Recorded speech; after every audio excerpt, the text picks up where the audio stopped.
All right. So Mm. I know you have a little list of questions for me. Go ahead and jump in and let me know what you want to ask. Okay, so first I want to ask about my CV. Mhm. So I think for the leadership section, should I include a relative less important leadership experience?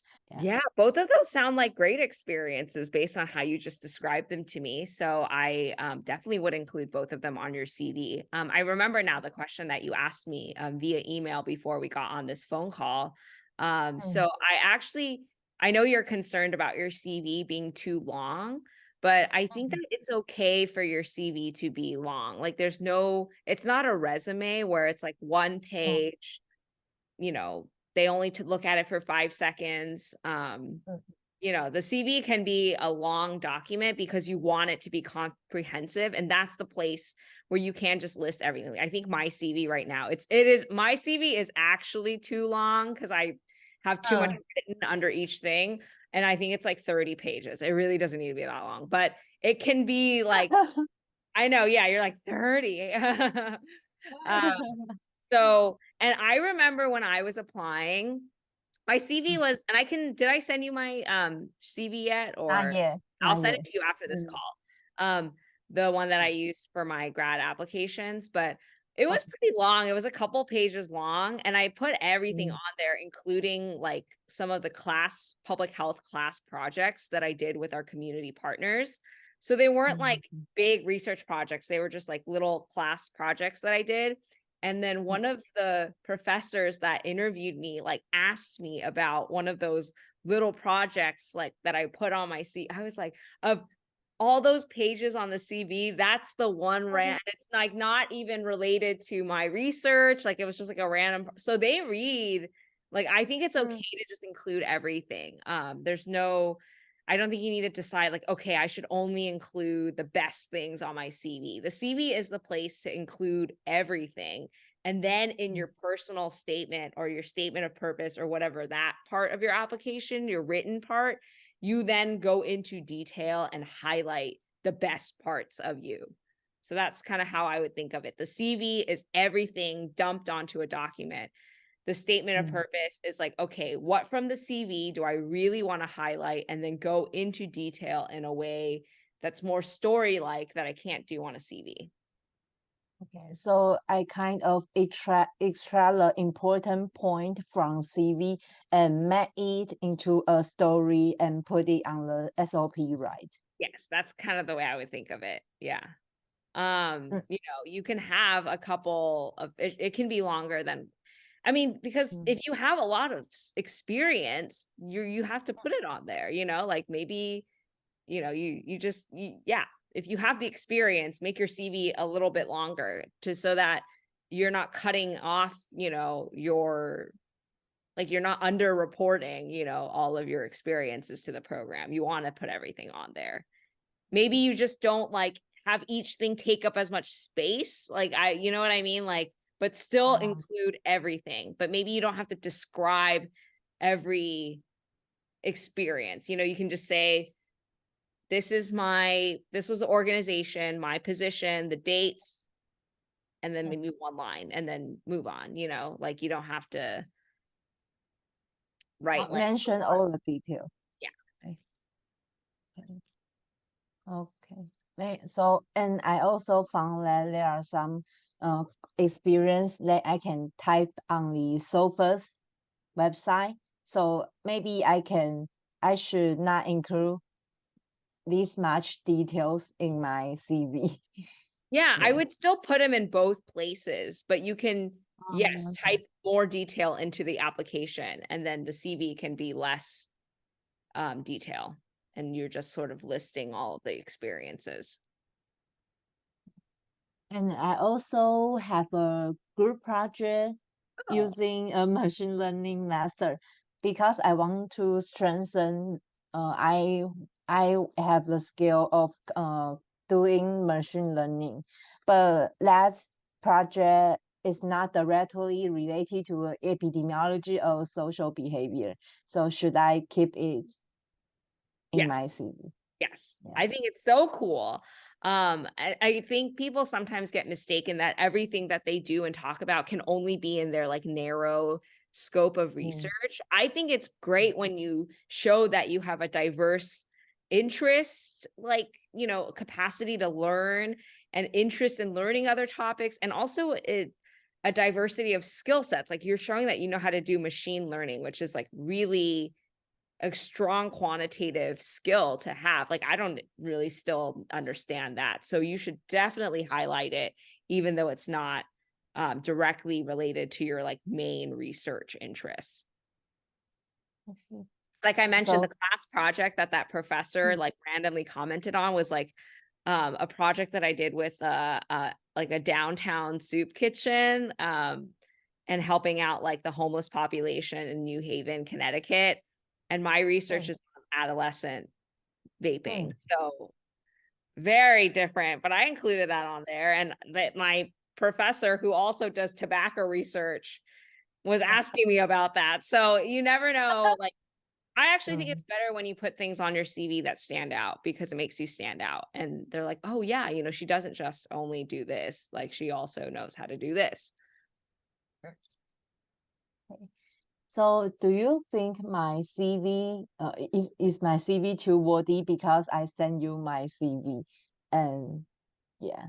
I don't think so. I think you're right now kind of on the side of being a little too worrisome that it's too long. Like, so I want you to let go of that feeling a little bit. Um, Um, the CV isn't what makes or breaks your application. Like, the formatting of it is not what's going to make or break your application. Like, um, it's important to include everything on there. Don't be too long, but like put everything on there. And then the important part is like how you translate that, how you translate your most important experiences into your personal statement. That's what people are going to pay attention to when they read your application. yeah, I see. So, do you I also want to ask, what are the key elements of a statement of purpose for a student like me who has just obtained a master degree? So, but I do have a poster for my master thesis that I think will be helpful. Yeah. Yeah. So I just So first of all, you don't need, I think it's a myth. You don't need to have a publication in order to get into a PhD program. It can mm, only help, but it won't hurt you.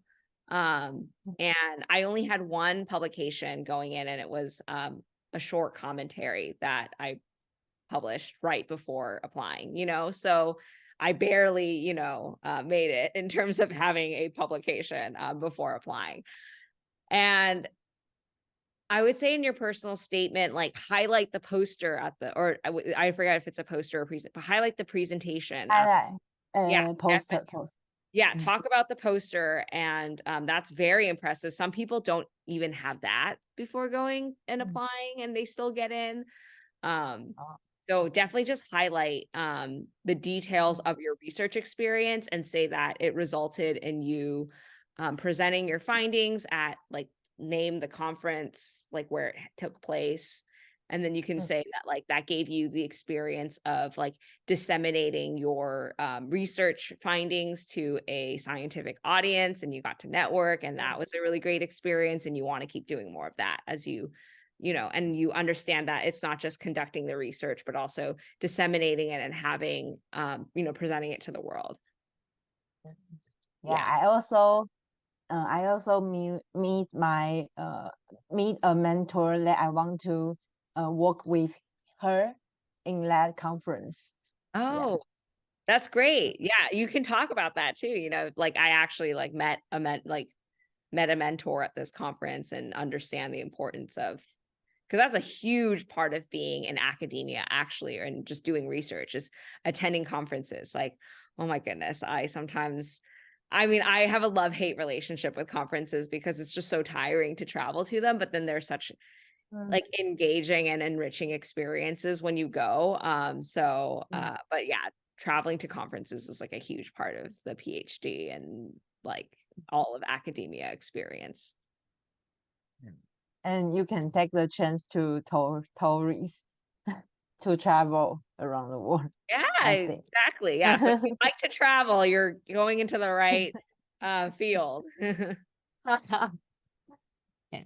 And so may I ask if you could provide your SOP as a reference once I have complete my draft? Yes. Because I saw your website. Yeah, Yeah. you say I need to complete my draft first to ask about yours, right? Yeah. And that rule is there because and I don't know if I explained this explicitly, but that's not because I like have like I mostly just want you to write your own story first and get it out on a piece of paper or on a Word document Mm, before you look at mm, mine. And then you're like, oh, now my story needs to look like Jess's story. But that's not the case. Like everyone has their unique story to tell. And I want you to get that out and down mm, first before you see kind of the way that I've like formatted mine. And mm, then after you write yours, and then you can kind of use mine to be like, oh, okay, this might go better here, or like rearrange mm. that kind of stuff. And then you won't feel the pressure to make yours look like mine And because so mine do might you not be. yeah. And so do you recommend any template for the SOP template? There's no like template because this is your unique life, you know. I think I made a video recently that was like a short video on like the key tips for writing a personal statement. And I think, or oh no, I made a video that has the key thing, which is writing a good hook. So I think your intro paragraph should definitely grab the reader in somehow in a more kind of like creative way. But then the rest of your personal statement can just be detailed descriptions of your research Mm, experience and going like kind of what we discussed, like talking about that research conference that then led you to present at that conference. Like that would be, I would mm, spend a lot of time talking about that. Um, mm, if you go further back in my videos, I think I actually have like a longer video where I talk about like, this mm, is how I would like build your personal statement. That's kind of more, I like walk through some PowerPoint slides. So I would take a look at that, but just get that hook down, get a nice, good opening paragraph that brings the reader in a creative way. It only has to be a short intro. It doesn't, don't feel like your whole statement needs to be like that, just the beginning. And then immediately then go into your research and talk about that in detail. And then why you want the PhD and how it's going to get you to your career goals. mm. And because I also need to mention the mentor want to work with them in the future. So should I review some of their recent publication and then put this publication into summary and put those summary on my SOP? So that might be a little too much. You don't need to go that far. I mean, if you're going to meet with the professor and talk with them, I might maybe do that just to prep for those calls. But for the personal statement, I think you can just put down, based on my interest in researching X, Y, and Z, I think that working with Professor X and Professor Y, who also do research with these methods and these topics, would be, perfect mentors for me while I, go down my research training, something like that. So I think you just need to mention the topic areas that overlap, but you don't need to be like, this professor published all of these articles that relate to my work. Here's a lit review. Like, don't need to do that in your personal statement. That's a little too much. Yeah. And next, I want to ask some question about networking with professor. Yeah. So I think if I should reach out to him after submitting my application, or would this will increase my chance of enrollment, or should I contact him before submitting my application? Yeah, I would do it. because I'm. Yeah. So I would say that I would definitely do it before. And I know you're busy putting together your applications, and I know the deadline is coming up, but if you could just try, I just think it makes such a difference when you can talk to professors before applying, because then they remember you when they see your application. Or at least reach out to them before, and if they don't have time to talk to you until December, that's fine. But I would just reach Oh, out to them anyway and try. so and last question is, should I apply to more schools to increase the chance of enrollment? I really like this question. I get it all the time. I always tell people to apply for more programs than they think they need to, because that was the advice that I was also given, or not the advice, but when I was applying, my mentor actually said to me, she's like, you're an amazing candidate, probably one of the best I've ever seen, but you just never know what is going to happen in the application process, because so many people apply for such few spots that sometimes even the best candidates don't get in. But the thing is that they will get in somewhere. But if you only apply to Harvard, Yale, Columbia, the Ivy Leagues that are taking a couple students, out of large pools of candidates, you might not make the cut just based on numbers. So I always recommend that you apply to more schools, because it increases your chances. And I think it's also just like, I know it's not going to be your dream school, but at least when I was applying, I'm like, I don't care. I just want the PhD, and you're going to get a great PhD training no matter where you go. Like, all programs do a great job. I think, yeah, like Harvard is Harvard. It's, the number one or whatever, but you're still going to get, like, my colleagues who went to non-Harvard or non-Ivy League PhD programs are amazing researchers. I think most of them are honestly better researchers than me, I would say. Like, people are like, I don't think that the name of the school, the shiny name, should like always win out.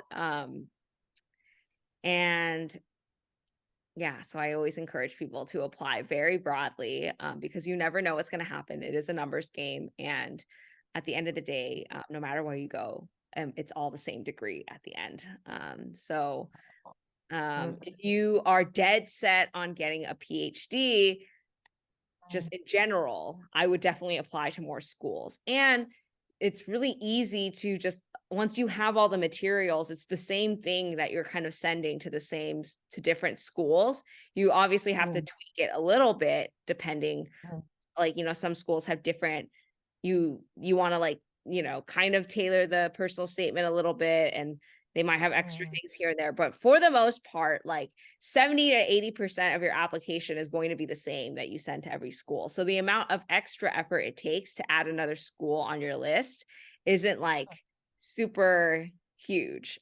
So that's why I always encourage people, if you have the capacity, to apply to more schools if possible. So yes, that is my unfortunate answer to your question. I know probably not what you wanted to hear, but yeah. No, I just want to hear the truth. Yeah, because I want to be I want to be a professor in the future, and I think the PhD program I get from, I think the schools that I get PhD program will influence my future career. So I'm concerned about if I attend the school in this state that not ranking top 10, that may influence my future career Like, for if you being a professor. like coming back to Taiwan. Yeah. Okay.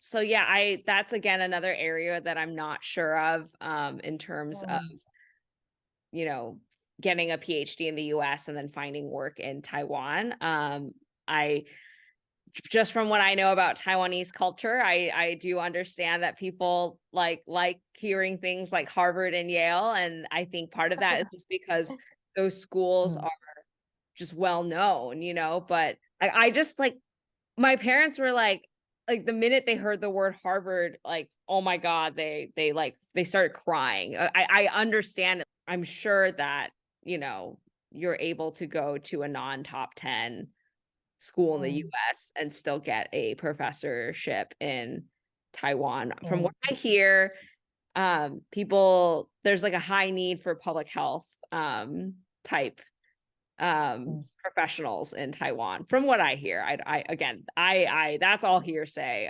from me in my little world, and what I hear like secondhand from my family.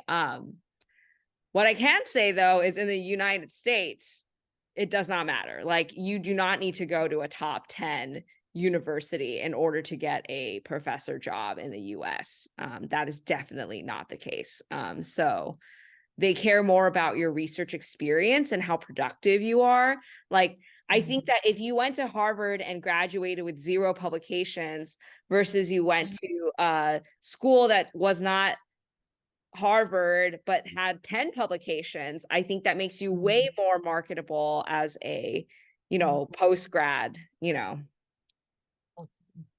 So it is not necessary that the better professor will be in the top 10 school, right? They just distribute any university in these states. Yeah, there are amazing professors at all the universities like in the US. Yeah. Like at some of the best professors are at like public schools and state schools.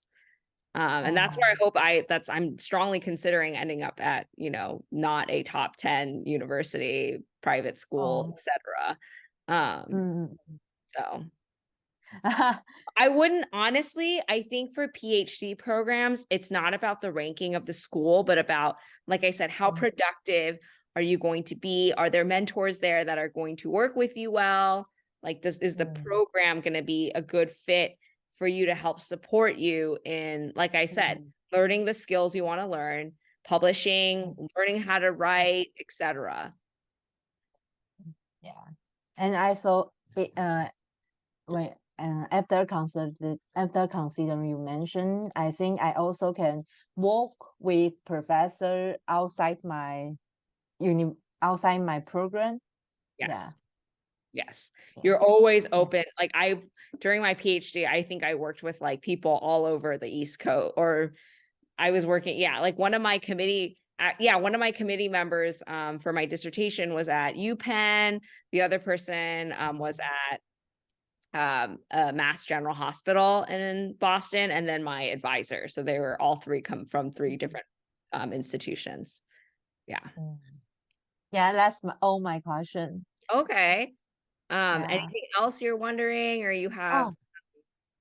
I also have one small question is about writing samples, because I complete my master's thesis about 80 pages.